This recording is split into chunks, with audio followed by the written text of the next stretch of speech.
또한 제자들에게 이르시되 어떤 부자에게 청지기가 있는데 그가 주인의 소유를 낭비한다는 말이 그 주인에게 들린지라. 주인이 그를 불러 이르되 내가 내게 대하여 들은 이 말이 어찌 됨이냐. 네가 보던 일을 세마라. 청지기 직무를 계속하지 못하리라 하니 청지기가 속으로 이르되 주인이 내 직분을 빼앗으니 내가 무엇을 할까. 땅을 파자니 힘이 없고 빌어먹자니 부끄럽구나. 내가 할 일을 알았도다. 이렇게 하면 직분을 빼앗긴 후에 사람들이 나를 자기 집으로 영접하리라 하고 주인에게 빚진 자를 일일이 불러다가 먼저 온 자에게 이르되 네가 내 주인에게 얼마나 빚졌느냐. 말하되 기름 100마리니이다. 이르되 여기 내 증서를 가지고 빨리 앉아 50이라 쓰라 하고 또 다른 이에게 이르되 너는 얼마나 빚졌느냐. 이르되 밀 100석이니이다. 이르되 여기 내 증서를 가지고 80이라 쓰라 하였는지라.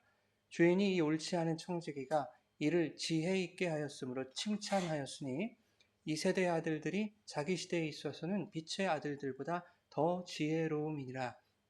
내가 너희에게 말하노니 불의의 제물로 친구를 사귀라. 그리하면 그 제물이 없어질 때에 그들이 너희를 영주할 처소로 영접하리라. 지극히 작은 것에 충성된 자는 큰 것에도 충성되고 지극히 작은 것에 불의한 자는 큰 것에도 불의하니라. 너희가 만일 불의한 제물에도 충성하지 아니하면 누가 참된 것으로 너희에게 맡기겠느냐. 너희가 만일 남의 것에 충성하지 아니하면 누가 너희의 것을 너희에게 주겠느냐. 지파인이 두 주인을 섬길 수 없나니 혹 이를 미워하고 저를 사랑하거나 혹 이를 중히 여기고 저를 경히 여길 것임이니라. 너희는 하나님과 재물을 겸하여 섬길 수 없느니라. 아멘. 하나님의 말씀입니다. 할렐루야.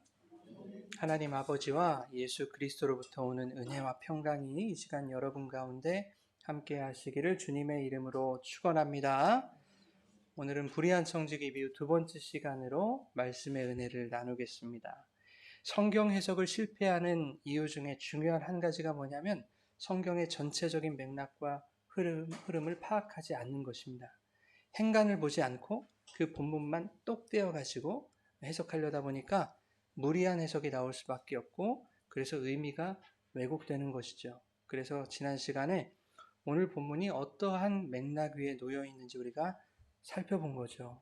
잃은 양과 드라크마를 찾은 주인의 이야기, 소위 탕자 비유라고 하는 집 나간 아들을 찾으시는 아버지의 이야기, 그리고 오늘 본문인 불의한 청지기의 비유, 그리고 부자와 나사로 이야기, 이렇게 순서대로 이어지는 누가복음 15장과 16장의 비유들, 이것들은 예수님이 동일한 생각을 가지고 하시는 교훈이었습니다.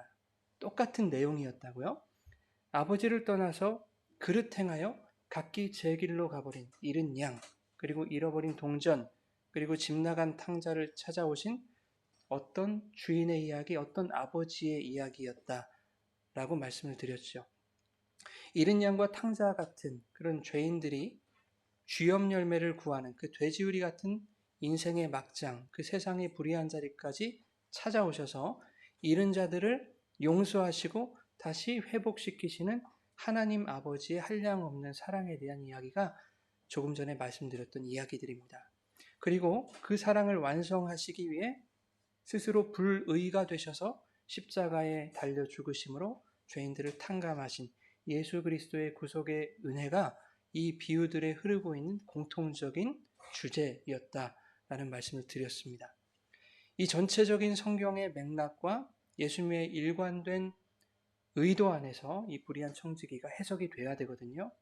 그렇지 않으면 동일한 교훈을 전하고 있던 15장과 16장 비유들 사이에서 마치 불의한 청지기만 모난 돌처럼 툭 튀어나오게 되는 거예요. 균형을 잃고 마는 겁니다.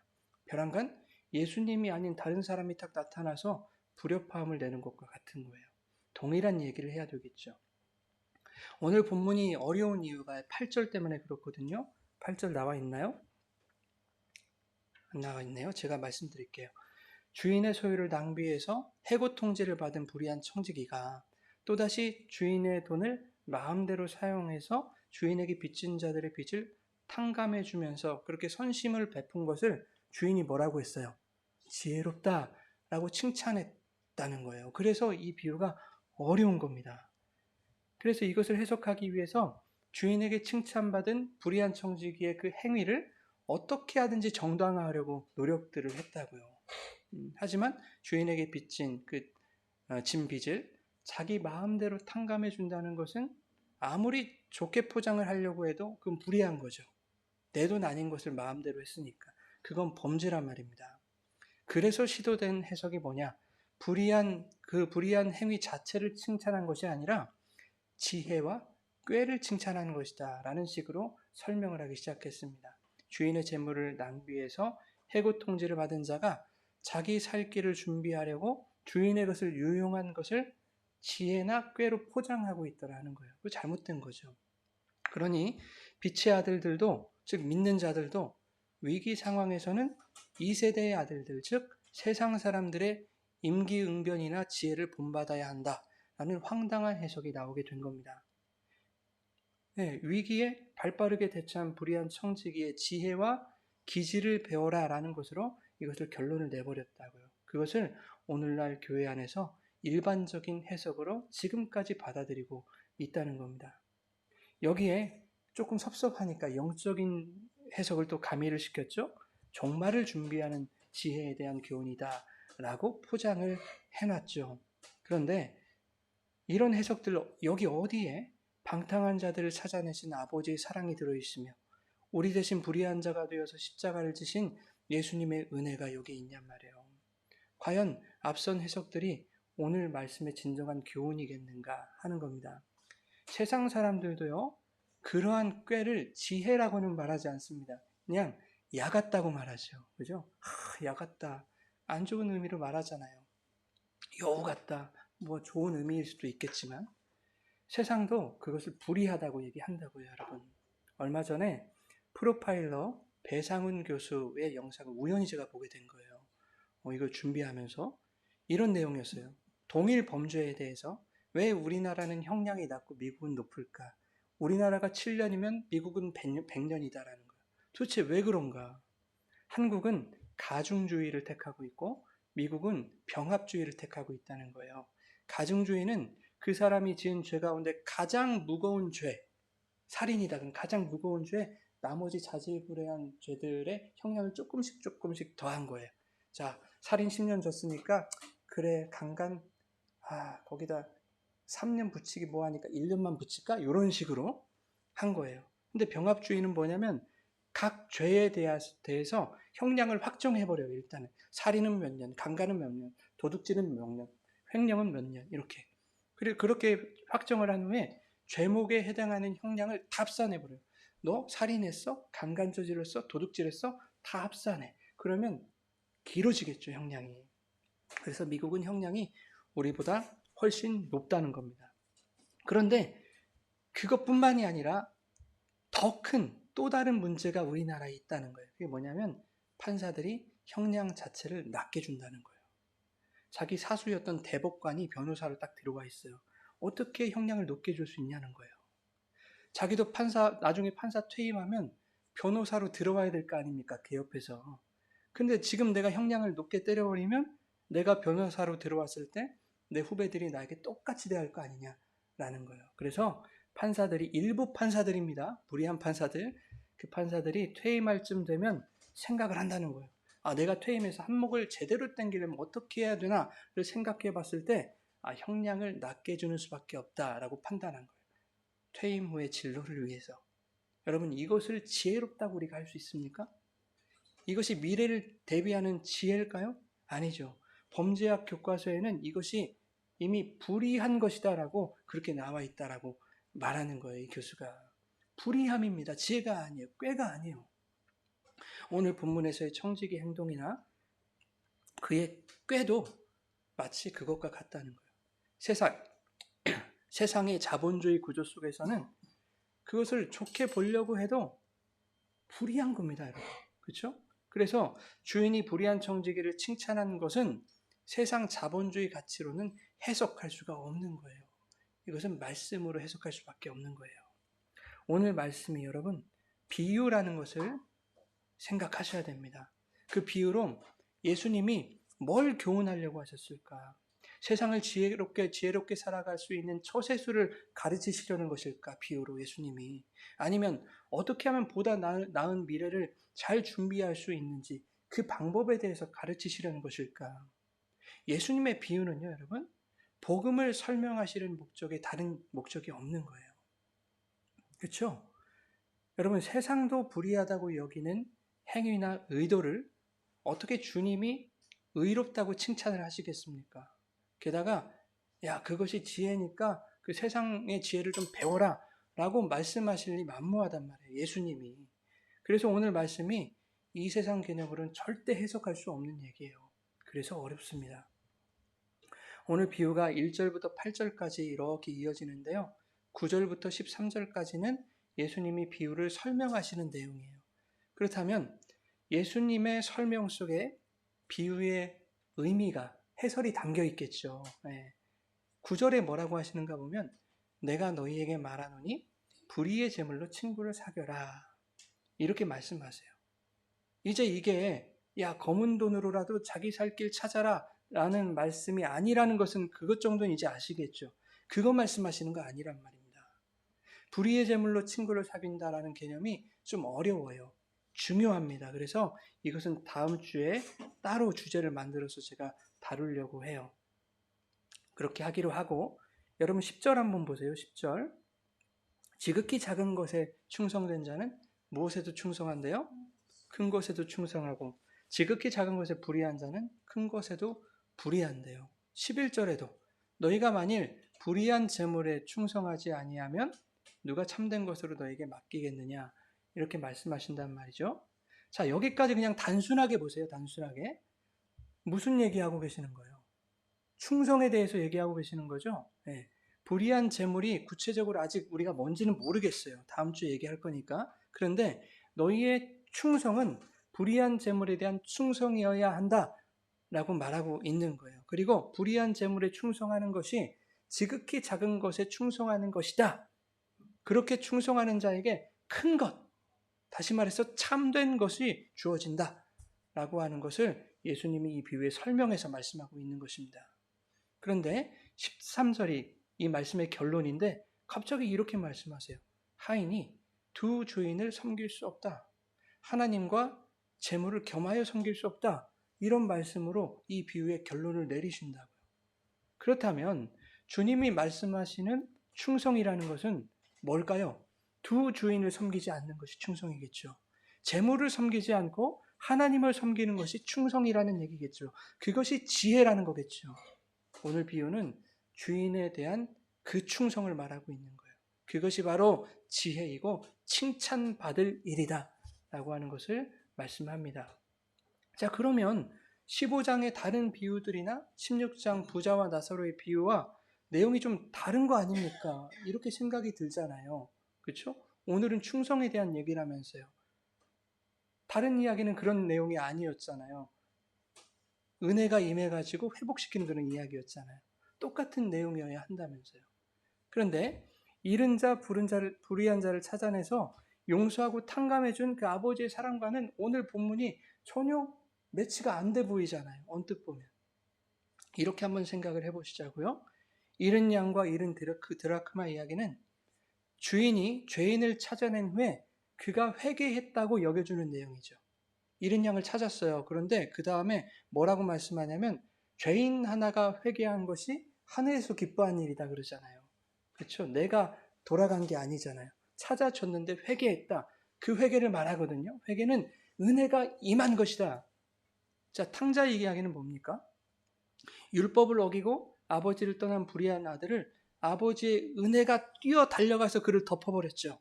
덮어서 의의 아들로 인정해주는, 아들의 신분을 복권해주는 그런 회복의 이야기였단 말이죠. 오늘 말씀도 불의한 청지기를 충성된 청지기로 여겨주시는 이야기란 말이죠. 그러니까 회개하는 것, 허랑방탕한 죄를 용서받는 것, 아버지의 아들로 인정받는 것, 불의한 자에서 충성된 자로 여김받는 것, 이러한 것들은 우리가 뭘 행해서 되는 것이 아니라 어떤 이의 강력한 은혜가 가입되어야 한다는 점에서 이 내용들이 다 같은 맥락에 있다 하는 겁니다. 1절을 한번 보세요. 어떤 부자에게 청지기가 있다. 뒤로 쭉 내리면 될 거예요.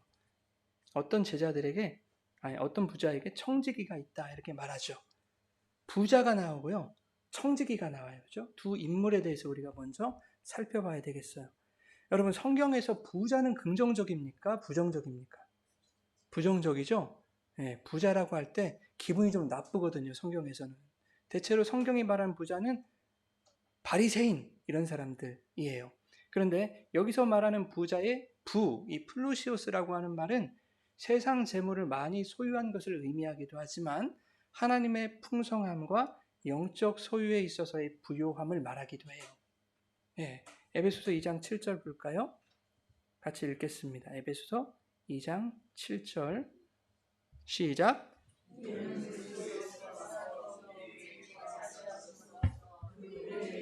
풍성함을 여러 세대에 나타내려 하십니다. 예, 풍성함이 있죠. 야고보서 2장 5절입니다. 시작. 내 사랑하는 형제들아 들을지어다. 하나님이 세상에서 가난한 자를 택하사 믿음에 부요하게 하시고 또 자기를 사랑하는 자들에게 약속하신 나라를 진짜 부요는 나라를 상속받는 거네요. 그죠? 재물 쌓는 게 아니라. 자, 오늘 본문에서의 부자는요, 방금 읽었던 그 풍성함과 부요를 가진 자를 의미하는 거겠죠. 고린도서 8장 9절 한번 읽어볼까요? 고린도서 8장 9절 시작. 우리 주 예수 그리스도의 은혜를 너희가 알거니와 부요하신 이로써 너희를 위하여 가난하게 되시면 그의 가난함으로 말미암아 너희를 부요하게 하려 하심이라. 진짜 부요는 누구에게 있다는 거예요? 예수 그리스도에게 있다는 거죠. 그분이 우리를 부요하게 할 수 있다. 그러니까 하나님 아버지가 원조 부자라고요. 진짜 부자. 이 부자가 바로 청지기의 주인이더라 하는 겁니다. 그런데 8절에 보니까요. 이 주인이라는 단어를 어떻게 썼는가? 퀴리오스라고 하는 단어를 썼어요. 이 주인이 이 옳지 않은 청지기가 이를 지혜롭게 하였으므로 칭찬하였다. 여기서 주인은 퀴리오스입니다. 다른 주인으로 지금 쓴 거예요. 이 퀴리오스는 주님으로 해석할 수 있는 단어 아닙니까? 여러분 아시듯이. 본문이 부자라고만 표현하지 않았다고요. 주인을. 그 부자를 주님, 퀴리오스라고 설명해주고 있다는 것은 본문에서의 부자 주인이 하나님을 상징하고 있다는 것을 말해주고 있는 거예요. 자, 그러면 이제 청지기라는 이 단어의 의미를 좀 살펴봐야 되겠죠? 자, 내려주세요. 청지기. 오이코노모스라고 해요. 오이코노모스. 이 말은요, 오이코스, 집이라는 뜻, 그리고 네모, 경영하다라는 뜻이에요. 관리하다. 그래서 집을 관리하고 경영한다라는 의미인데 이것은 단순히 집사나 관리자의 수준이 아니라 주인이 없는 상태에서도 어느 정도 주인의 재산에 대해서 결정권을 행사할 수 있는 권한을 가진 자를 말해요. 때로는 주인의 전 재산을 관리할 수 있는 권한을 갖기도 해요. 그게 청직이에요. 그냥 심부름이나 조금 해주고 그런 사람이 아니란 말이에요. 대단한 위치에 있는 거예요. 자, 그런데 여기서 경영하다, 관리하다라는 단어, 네모라는 말은요, 노모스라는 말에서 왔어요. 무슨 뜻이에요? 법률, 율법, 계명, 관습. 그래서 청지기, 오이코노모스 하면은 오이코스, 노모스, 집, 법이라는 뜻이에요. 그 집의 법이다라는 뜻이 이 청지기라는 말에 담겨 있단 말이에요. 그 법은 누구의 법이겠어요? 주인의 법이겠죠? 주인의 뜻이 곧 법이죠? 즉 청지기가 하는 일은 주인의 뜻이라는 절대적인 기준으로 그 집을 경영하고 관리하는 거예요. 그게 청지기의 직무입니다. 여러분, 성경에서 말하는 집이 있어요. 집이 상징하는 게 있어요. 성전, 성전이에요. 성경에서 집은 성전. 그런데 성전이 누구라고 해요? 성전. 예수님이 성전의 원형이시고 그 성전이 우리를 뚫고 들어와서 우리가 성전이 됐죠. 그래서 고린도전서 3장 16절에 너희가 하나님의 성전인 것과 하나님의 성령이 너희 안에 거하신 것을 알지 못하냐 이렇게 말씀하잖아요. 우리가 성전이에요. 집이에요. 집. 그렇다면 청지기는 누구를 말하는 거예요? 하나님의 처소, 하나님의 집인 성전인 성도를 말하는 거예요. 그러면 성도라는 이 청지기는 하나님의 그 집을 뭘로 경영하고 다스릴까요? 내 마음과 내 뜻과 내 욕심으로? 아니잖아요. 그 청지기들 안에 한 법이 들어오셨죠. 어떤 법? 말씀의 법, 그리스도의 법, 생명의 성령의 법이 들어오셨잖아요. 그래서 청지기는 우리의 주인이신 하나님의 뜻과 그리스도의 말씀 그리고 성령의 능력으로 우리의 삶을 경영하고 다스리는 거예요. 관리하는 거예요. 그것을 뭐라고 합니까? 충성이라고 하는 거예요. 그리고 그것이 지혜롭다라고 칭찬받는 일이다라는 겁니다. 그렇게 살아가는 자가 어떤 청지기? 의로운 청지기, 지혜로운 청지기라는 거예요. 복음서에서 보면 주님이 내 집은 뭐 하는 집이다? 기도하는 집이다 그래요. 내 집은 기도하는 집. 근데 우리가 기도를 배웠잖아요. 기도라는 것은 내 것을 구하는 것이 아니라 하나님의 뜻을 구하는 거다. 기도는 하나님의 뜻이에요. 하나님의 마음. 하나님의 성전은 하나님의 뜻으로 가득해야 되는 곳인데 하나님의 집을 경영해야 될 자들이 성전에서 뭐 하고 있었어요? 장사하고 있었어요. 불의한 장사. 비둘기 팔고 환전하고 제사장들은 높은 커미션 얻어먹고 챙기고 하나님의 집이 불의한 청지기들로 가득한 강도의 소굴이 되었죠. 마태복음 25장에도 보면 어떤 종들이 장사하는 이야기가 나오거든요. 마태복음 25장 무슨 얘기입니까, 여러분? 달란트 이야기거든요. 어떤 사람이 주인이 타국에 갈 때 종들에게 자기 소유를 맡겼어요. 어떤 사람은 5달란트, 어떤 사람은 2달란트, 어떤 사람은 1달란트 각각 맡겼는데 그걸로 뭐 하라고 맡겼죠? 장사하라고 맡겼어요. 성전에서 장사하는 거 혼내셨는데 여기서는 장사하라고 맡겼단 말이에요. 그러니까 그 장사는 다른 장사겠죠? 네. 어떤 장사? 주인의 뜻으로 경영하고 다스리고 관리하고 그러한 청지기직을 수행하라고 맡긴 그 장사. 5달란트 받은 종과 2달란트 받은 종은 맡긴 만큼 그대로 남겼어요. 그죠? 5개, 5개, 2개, 2개 남겼단 말이에요. 근데 많이 남기고 적게 남기고가 중요한 것이 아니라 주인의 뜻이 장사하는 것임을 알고 맡기신 것으로 장사해서 주님이 뜻하신 대로 남긴 거예요. 그들은. 그래서 5달란트 받은 남긴 자도 2달란트 남긴 자도 똑같은 칭찬을 받았어요. 야, 너 5개 받았으니까 남겼으니까 더 칭찬할게. 너는 큰 일을 충성했구나. 이렇게 하지 않으셨다고요. 둘 다 어떻게 칭찬하셨냐면 착하고 충성된 종아, 네가 적은 일에 충성하였으니 내가 많은 것을 너에게 맡기겠다. 주인의 즐거움에 참여할지어다. 지혜롭고 충성된 청지기에게는 뭐가 돌아가요? 칭찬이 돌아가죠. 칭찬이. 그죠? 오늘 본문에서 청지기에게 칭찬하신 그 칭찬. 오늘 본문에서도 보면 작은 일에 충성하는 자에게 큰 것을 맡긴다고 말씀하시죠. 작은 일에 충성하면 무엇이 돌아오겠어요? 방금 말했잖아요. 칭찬이 돌아오죠. 주인의 즐거움에 참여하는 기쁨이 찾아온단 말이에요. 오늘 본문에서 불의한 청지기가 주인의 칭찬을 받았다는 것은 그가 비로소 작은 일에 충성했다는 것을 말하는 것이고 주인의 즐거움에 참여한 자가 비로소 되었다라는 것을 보여주고 있는 거예요. 근데 어떻게 그렇게 됐다고는 나와 있지를 않아요. 그냥 우리가 그가 행한 모습을 보면 그냥 부정하고 불의한 모습 같아요. 근데 그것을 세상의 사회적인 어떤 이 사회적인 구조로 개념으로는 해석할 수가 없다라는 겁니다. 다시 달란트 비유로 돌아가서 1달란트 받은 종은 주인이 맡긴 것으로 뭘 하지 않았어요? 장사하지 않았죠. 경영 안 했단 말이에요. 청지기직을 수행을 안 한 거예요. 그는 주인을 오해했던 겁니다. 어떻게? 주인은 심지 않은 데서 모으고 해치지 않은 데서 거두는 악한 주인이라고 생각했던 거예요. 막 삥 뜯는 그런 주인으로 생각했던 거예요. 돈만 아는 그런 불의한 주인. 주인을 바라보는 관점이 다른 종들하고 완전 다른 거예요. 그 주인은 한 사람인데 이들은 이 주인을 선한 주인으로 바라봤고 이는 이 주인을 악한 주인으로 바라본 거예요. 한 주인인데, 그죠? 어떻게 바라보느냐예요.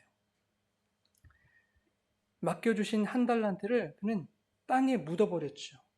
그것은 주님의 뜻이 아니잖아요. 그는 주인이 맡긴 1달란트를 주인의 뜻과는 다르게 허랑방탕하게 낭비했던 거예요, 여러분. 그게 불의한 청지기라고요. 마태복음 24장 25절에 보면 충성되고 지혜로운 청지기가 어떤 일을 하는 사람인지 잘 나타납니다. 우리 같이 한번 읽어볼까요? 시작.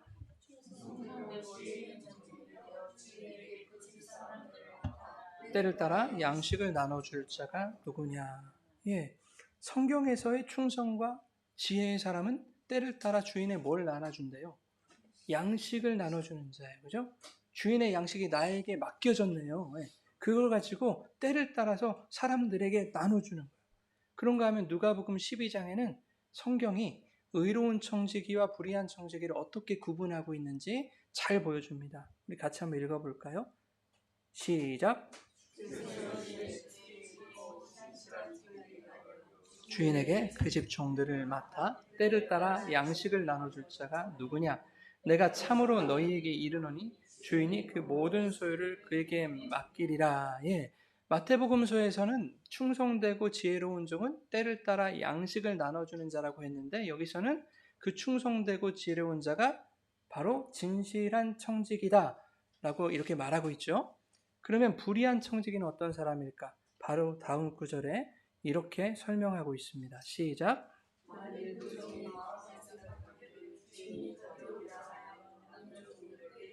먹고 마시고 취하게 되면 생각하지 않은 날, 알지 못하는 시각에 그 종의 주인이 이르러 엄히 때리고 신실하지 아니한 자의 받는 벌에 처하리니 주인의 뜻을 알고도 준비하지 아니하고 그 뜻대로 행하지 아니한 종은 많이 맞을 것이다. 불의한 청직이 어떤 사람입니까? 한마디로 47절에 주인의 뜻대로 행하지 않는 사람. 주인이 맡긴 양식은 나눠주지 않고 자기 배만 불리면서 그냥 동족들을 학대하는 사람. 그 사람이 어떤 사람이었어요? 누구였어요? 1만 달란트 탕감받은 자 아니었습니까, 여러분? 결코 자기 힘으로 갚을 수 없는 빚을 탕감받았는데 자기가 받은 은혜를, 그 은혜의 양식을 나눠주기는커녕 자신에게 100데나리온 빚진 자의 멱살을 잡고 폭력을 행사하면서 옥에다 가둬버렸다. 그런데 오늘 본문에서는 주인의 소유를 낭비하는 불의한 청지기가 등장하고 있는 거예요. 그가 왜 불의한 청지기인가 하면 주인이 맡긴 소유를 주인의 뜻대로 경영하지 못했기 때문이에요. 이 비유에서는 설명되지 않아요. 근데 성경 전체적으로 바라봤을 때 이가 왜 불의한 청지기냐 하면 주인의 뜻대로 소유를 행사하지 않았기 때문이에요. 본문의 결론에서 하인이 두 주인을 섬길 수 없다고 말씀하고 있는 것은 비유에서의 청지기가 다른 주인을 섬겼다는 것을 의미하고 있는 거예요. 아까 주인을 하나인데 보는 관점이 다르다고 했죠. 네. 주인을 퀴리오스의 그 주님으로 섬기지 않고 재물 많은 그냥 부자 주인으로 섬겼던 거예요. 돈만 하는 심술쟁이 혹부리 영감. 여러분 재물이 뭔지 아시죠? 재물, 맘몬이라고 하잖아요. 그죠? 맘모나스라는 말인데요. 내려주세요. 이것은 아람어에서 왔거든요. 재물 맘모나스, 맘모나라는 말에서 왔어요. 근데 이 맘모나라는 말이 어디서 왔냐면 아만이라는 말이 왔거든요. 이 아만이라는 말에서 뭐가 왔다고요? 아멘이 왔어요. 무슨 말이냐면 재물과 이 맘몬과 아멘이 서로 연관된 말이라는 거예요. 자, 아멘이 무슨 뜻이에요, 여러분? 우리가 기도할 때 아멘. 내가 동의합니다. 내가 신뢰합니다. 내가 믿습니다. 이 아멘이라는 글자 하나하나를 파자에서 해석해 보면 하나님의 말씀을 진리로 내 안에 세우다라는 뜻이거든요. 네, 그래서 하나님의 말씀이 진리임을 내가 동의합니다. 믿습니다. 이게 아멘이란 말이에요. 그 아멘이라는 말에서 만몬의 개념이 나왔다는 것이 무슨 뜻이냐고요, 여러분. 그렇죠? 재물, 만몬이라고 하는 것은 사람이 믿고 신뢰하는 것을 말하는 거예요. 내가 진리로 삼고 내가 가치로 삼는 것, 그것이 만몬이에요. 그 중에 가장 강력한 것이 뭐다? 재물, 돈이다. 세상 사람들은 돈이 진리고요. 그들의 믿는 구석은 돈이잖아요. 그래서 만몬하면 일반적으로 돈을 인식하는 거예요. 하지만 돈보다 더 믿고 신뢰하는 것이 있다면 그것이 그의 만몬이 될 수 있습니다. 명예, 자존심이 될 수 있고 바리새인들처럼 율법의 행위, 그 행위로 자신들의 의를 세우는 것, 그것이 만몬, 재물이 될 수 있다라는 겁니다. 심지어 이스라엘 백성은 어땠어요? 시내산에서 하나님도 만몬으로 만들어버렸죠. 금송아지. 그러니 불의한 청지기는 하나님을 섬기는다고 하면서도 그 하나님을 금송아지로 모시는 자였다고요. 재물로, 만몬으로. 그러한 만몬, 그런 재물을 많이 쌓는 자들이 나쁜 의미에서 부자이겠죠. 그래서 성경이 바리새인들을 부자라고 말하고 있는 거예요. 바리새인들은 하나님을 섬긴다고 하면서도 자신의 의를 세우는 사람들이었기 때문에, 그래서 본문의 결론에서 재물과 하나님을 겸하여 섬길 수 없다, 이렇게 결론을 맺으시고 바로 다음 구절에 주님이 무슨 말씀하신지 한번 보세요. 14절 시작.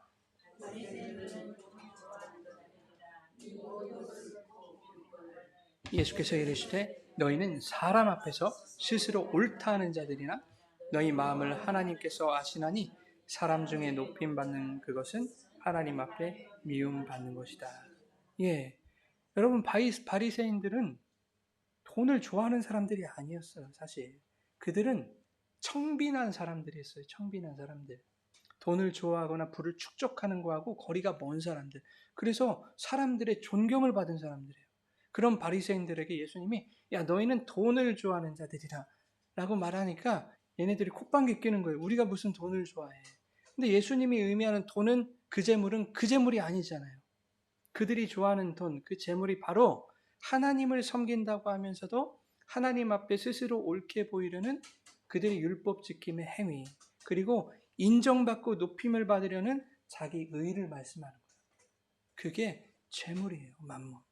그래서 이 말씀 다음에, 지금 15절 다음에 무슨 말씀을 또 하시냐면, 율법과 선지자는 요한의 때요, 요한의 때까지요, 그 후부터는 하나님 나라의 복음이 전파되어 사람마다 그리로 침입한다, 이런 얘기를 하시는 거예요. 무슨 말이냐면 너희들의 그 율법 지킴의 행위로 쌓는 의로는 하나님의 청지기로 살아갈 수 없다는 거예요. 그런 것은 세례 요한의 때에서 이미 끝났다. 그런 율법의 행위는.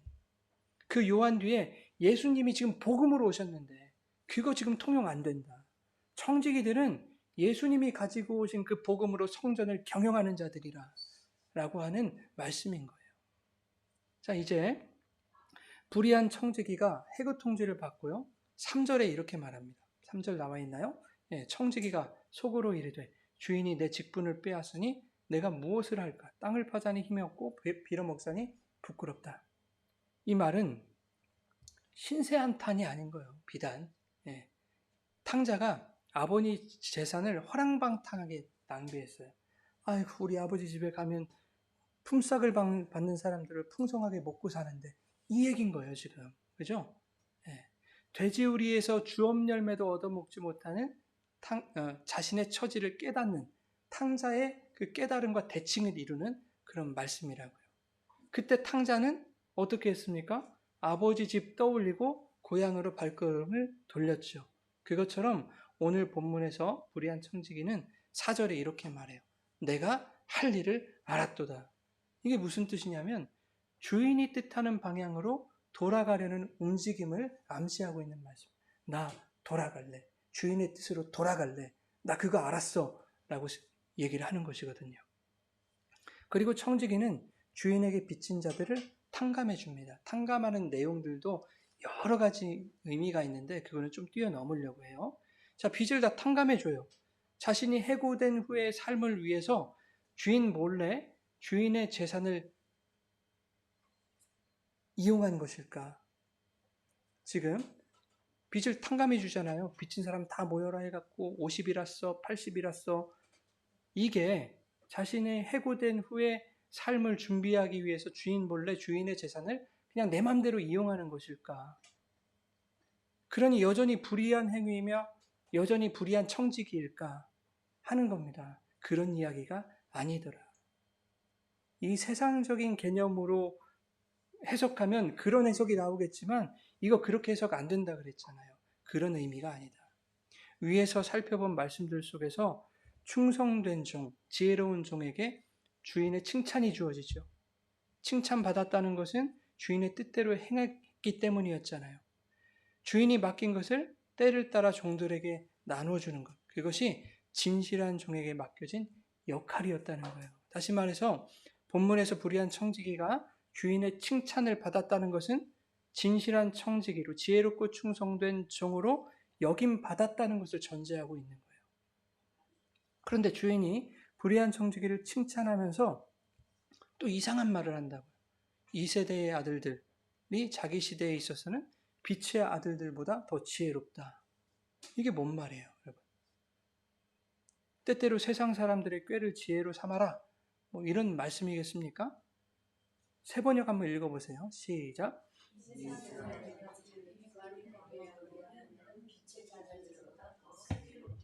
예, 칭찬받는 지혜는 세상 사람들이 자기네끼리 거래하는 것과 다르다는 얘기예요, 여러분. 빛의 자녀들보다 세상 자녀들이 더 지혜롭다라는 것은 세상 사람들끼리의 거래 안에서 그들이 가치로 여기는 처세에 대한 꾀를 말하고 있는 거예요. 일부 불의한 판사들이 나중에 변호사 개업할 것을 염두에 두고 퇴임 때가 다가오면 형량을 낮게 내리는 것처럼 그것이 그들에게는 슬기라는 거예요. 그러나 청지기는 그런 세상의 거래, 불의한 장사를 하는 자가 아니라 주인의 뜻이 뭔지를 깨달아서 그 뜻대로 주인이 맡긴 장사를 하는 자라는 거예요. 그래서 불의한 청지기가 칭찬을 받은 거예요. 여러분, 불의한 청지기가 주인에게 빚진 자들을 탕감할 수 있었던 것은 청지기 안에 주인의 마음이 들어왔기 때문입니다. 한 법, 생명의 성령의 법이 나를 뚫고 들어왔기 때문에 그 법은 아들로 생명을 주는 은혜의 법이잖아요. 그 은혜가 나를 침투한 거예요, 나에게. 세상 장사를 하던 강도의 구렬에 1만 달란트의 탕감의 은혜가 뚫고 들어오자 비로소 오이코스, 그 집, 그 성전 안에 노모스, 주인의 법이 채워진 거예요. 아버지의 은혜가 탕자를 덮어버리자 허랑방탕하게 낭비하고 돌아온 탕자가 아들로 인정받을 수 있었던 것처럼 주인의 은혜가 불의한 청지기에게 부어지자 칭찬받는 청지기로 인정받게 되었다는 겁니다. 그의 어떤 행위나 그의 의도 때문이 아니라 그것은 전적인 주인의 은혜였다라는 것을 오늘 말씀이 보여주고 있는 거예요. 청지기에게서 탕감의 행위가 나타난 것은 단지 탕감의 은혜를 받은 자들에게서 나타나는 온당하고 자연스러운 반응인 거예요.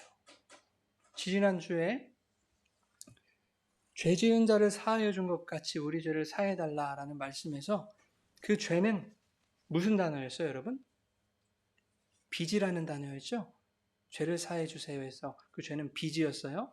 사하다는 말은 뭐였어요? 탕감하다라는 뜻이었잖아요. 그래서 1만 달란트 그 비유를 들었던 거 아니에요? 자, 우리가 우리에게 죄 지은 자를 사하여 준 것과 우리 죄를 사하여 주시는 것. 다시 말해서 우리에게 대한 하나님의 탕감과 이웃에 대한 우리의 탕감이 예수 그리스도의 십자가에서 어떻게 이루어졌다? 동시에 이루어졌다. 동시에. 내가 먼저 했더니 당신의 용서를 내가 요구할 수 있는 자격이 된 게 아니라 예수 십자가에서 동시에 이루어졌고 나도 그 용서가 탕감이 된 자로 할 수 있는 자로 여김받게 되었다. 탕감받은 자에게서는 탕감의 행위가 나타나게 되는 거예요. 이제 그것이 아버지의 뜻이기 때문에 그 뜻을 완성하신 그리스도가 탕감받은 이 안에서 또한 사시기 때문에 그 사람 안에서 그리스도가 행하시는 거예요. 그렇죠? 또 그리스도가 나를 통해 행하게 하시는 거예요. 여전히 불의한 우리 대신 불의한 자가 되어 십자가를 지신 그 그리스도로 말미암아 너희가 의인이다 라고 칭해 주신 것처럼 그게 칭의잖아요. 그것처럼 청지기를 지혜로운 자로 여겨주신 하나님의 칭찬 안에서 청지기는 이미 하나님의 뜻을 행한 자로 인정받은 거예요. 그의 행함과 그의 의도와 의지와 상관이 없는 거예요. 그러니까 우리 눈으로 보면 야 불의한 짓 계속하고 있네 이렇게만 보이는 거예요. 근데 하나님의 은혜의 눈으로 보면 야 동시적으로 그 은혜의 사건이 일어났구나. 칭찬받았다면 이 주인이 자기에게 탕감하신 주인의 그 마음을 헤아려서 그러한 탕감을 애쓰고 노력하고 있었을 것이다 라고 우리는 그렇게 생각할 수 있는 거예요. 만몬을 쌓는 못된 주인인 줄 알았는데 모으지 않은 곳에서 거두는 그런 주인인 줄 알았는데 오히려 이분의 뜻은 자신의 소유를 때를 따라 나누어주고 탕감해주며 그렇게 탕진하는 것을 기뻐하시는 분이었다라는 것을 불의한 청지기가 깨달았던 거예요. 은혜가 주어지자. 청지기는 주인의 탕감이 불의한 자신에게도 입혀질 것을 확신했다는 거예요. 그 은혜에 자기 자신을 맡겼던 거예요. 은혜가 불의한 자신에게 입혀지자 청지기는 자신이 받은 은혜의 지향성에 반응했던 것이고 주인은 그것을 지혜롭다고 칭찬한 것입니다. 재물을 주인으로 섬기던 불의한 자를 하나님만 섬기는 지혜롭고 충성된 청지기로 회복시키는 아버지의 한량없는 은혜가 이 말씀 속에 담겨 있는 것입니다. 여러분, 우리는 모두 하나님의 뭐예요? 우리가 청지기들이에요, 청지기. 그런데 우리가 얼마나 불의합니까? 여러분, 의로워요? 저는 얼마나 불의한지 모르겠어요. 많은 그리스도인들이 저를 뿐만 아니라 비롯해서 많은 그리스도인들이 때때로 하나님만을 주인으로 삼지 않고 내 소원 들어줘, 내 목적 이루어줘, 그런 대상으로 우리가 만몬의 대상으로 삼지 않습니까? 내가 확신하고 신뢰하는 대로 그렇게 신앙생활하면서 내가 이렇게 하나님을 열심히 섬기고 있어요, 이렇게 착각한단 말이에요. 실상은 내 의와 자존심을 챙기기 위한 불의한 장사를 하고 있으면서 그것은 하나님이라는 주인을 만몬이라는 주인으로 바라보고 종교 생활하고 있는 것과 같다는 것입니다. 그들이 불의한 청지기예요. 하나님 우리를 의로운 청지기로 삼아 주셨지만 우리는 때때로 불의한 청지기로 살아가고 있다고요, 여러분. 고린도서 4장 1절에 바울이 뭐라고 하냐면요. 우리는 그리스도의 일꾼이요 하나님의 비밀을 맡은 자다. 그런데 그 맡은 자들에게 요구되는 것이 뭐다? 충성이다. 충성. 하나님의 비밀은 복음을 말하는 것이고 그 복음은 그의 아들로 말미암아 한없는 은혜가 부어진 것을 말하는 것인데 그 복음을 맡은 자들이 복음 전하는 충성, 은혜를 나누는 충성을 하지 않고 내 복 챙기기에 여념이 없다는 거예요. 이 교회당 나와가지고 나만 얻는 은혜였으면 좋겠어요. 은혜 욕심꾸러기들. 베드로전서 4장 10절에 이렇게 말해요. 하나님의 여러 가지 은혜를 맡은 선한 청지기 같이 서로 봉사해라. 이렇게 말씀하는데 우리는 서로 봉사가 안 되는 거예요. 서로 봉사가. 내가 받은 은혜만큼 탕감하고 용서하고 사랑하는 그 봉사가 우리에게서는 잘 안 나타나요. 여러분 뭐라고 하려고 하는 것이 아니라 그게 우리라고요. 여러분 인간이라고요. 우리의 실체가 그래요. 하나님을 주인으로 모신다고 하면서도 때때로 그 주인을 만몬으로 바라보고 바리새인들처럼 자기를 옳게 보이기 위해 종교 생활하는 하나님의 뜻을 율법 지킴의 행위로 생각하고 그렇게 열심히 노력해서 사람들에게 인정받고 하나님께 인정받아서 뭔가 하나님께 얻으려고 하는 그러한 불의한 청지기들이 바로 우리들이라는 거예요. 우리들. 그럼에도 불구하고 우리는 지금 교회에 나와서 이렇게 하나님께 예배를 드리고 있잖아요. 진지하게. 질책하는 게 아니라 이것이 하나님의 은혜라는 것을 말하고 싶은 거예요. 여러분에게 갚을 수 없는 그 빚을 탕감해 주신 하나님의 놀라운 은혜가 지금 부어지고 있다는 거예요, 여러분. 불의한 자들도 자기 백성이라고 여겨주시는, 다시 한번 은혜의 손을 뻗어주시는 그 하나님의 사랑과 관심과 붙드시는 은혜가 오늘도 저와 여러분에게 이렇게 부어지고 있더라 하는 것을 오늘 말씀이 우리에게 보여줍니다. 여러분 감사하십니까? 이것이 여러분 감격이 되세요? 여러분 느껴지십니까? 이 사랑이, 이 은혜가? 이것이 오늘 불의한 여러분에게 깨달아지고 체험돼서 9월 첫날 창조절기가 시작되는 이 주간에 여러분의 삶에서도 주인의 탕감과 은혜의 탕진이 일어나는 지혜롭고 충성스러운 삶이 나타나시기를 주님의 이름으로 축원합니다. 아멘.